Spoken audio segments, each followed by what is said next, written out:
शेतकरी मित्रांनो नमस्कार। सध्या शेतकरी मित्रांना मिरची या पिकामध्ये खूप साऱ्या समस्यांना तोंड द्यावं लागतं। त्यातली सर्वात मोठी आणि प्रमुख समस्या म्हणजे थ्रिप्सचा मिरचीवरती होणारा प्रादुर्भाव। मिरचीवरील येणाऱ्या किडीच्या नियंत्रणासाठी खूप साऱ्या कीटकनाशकांचा वापर देखील शेतकरी मित्रांकडून केला जातो। मिरचीमध्ये थ्रिप्स नियंत्रण करणे ही सर्वात मोठी समस्या बनलेली आहे। थ्रिप्समुळे मिरची पिकाचे नुकसान देखील खूप मोठ्या प्रमाणात होते। प्रामुख्याने पानाच्या वाट्या होणे किंवा पान बोकडणे किंवा मिरची पिकामध्ये व्हायरस येणे अशा एक ना अनेक समस्यांना मिरची उत्पादक शेतकऱ्यांना सामोरं जावं लागतं।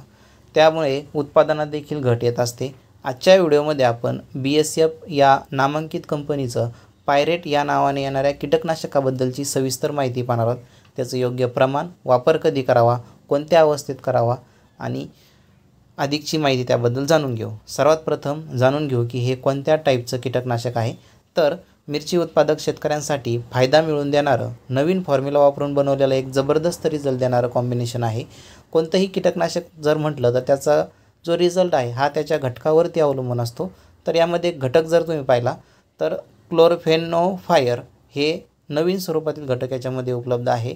हे कीटकनाशक मिरचीमध्ये येणारे थ्रिप्स असेल, लाल कोळी असेल, अळी असेल अशा तिन्ही प्रकारच्या किडींना नियंत्रण करतं। प्रमुख जी कीड आहे थ्रिप्स याला 100% नियंत्रण करतं, लाल कोळीला देखील करतं आणि अळीला देखील करतं।